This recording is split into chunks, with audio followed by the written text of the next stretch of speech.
It's not often these days I watch a film only hours after learning of its existence, but I was browsing through Twitter one morning and saw a lot of conversation about a film called Chip 'n Dale Rescue Rangers. So we gave it a watch and wasn't disappointed. The film unsurprisingly is getting comparisons with Who Framed Roger Rabbit, with the world here being one where animated characters and humans coexist. And there are a lot, and I mean a lot of characters in this film for many different properties, some adult animation as well, which was quite surprising to see. So yeah, if you're one of those YouTubers who do Easter egg videos, you've got a lot of work on your hands here. But one character who's been a bit of a cover star in the marketing of this film is Ugly Sonic. And I can't lie, when I saw that on Twitter, my interest in this film increased significantly, because I was like, what sort of story involves this character to turn up, you know? And in terms of that overall story, it's not one that is that original, but it gets the job done. We have our two leads, Chip and Dale, who enjoyed their success in the early 90s with their TV show, but when Dale reveals that he's going to get his own show, their friendship breaks down and so does their careers. We then skip to present day and Chip and Dale get contacted by their old co-star Monty, and he lets them know that tunes have been kidnapped to be used in bootlegs of their work. We later learn that Sweet Pete, who is an adult version of Peter Pan, is behind all this,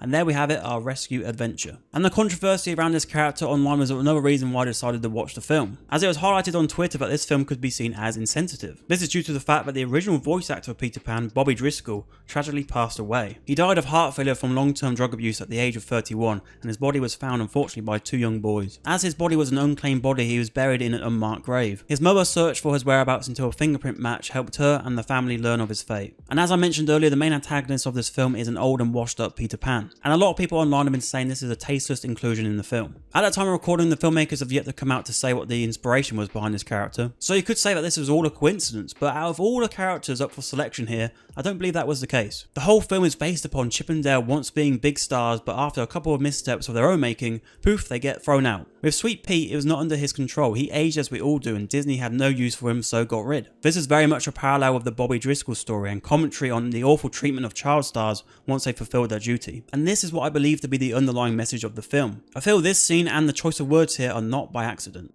Things didn't work out the way you wanted, right? You had big hopes and dreams and, well, then the world just sort of breaks your heart. And it feels like the only emotions you have left are anger and loneliness.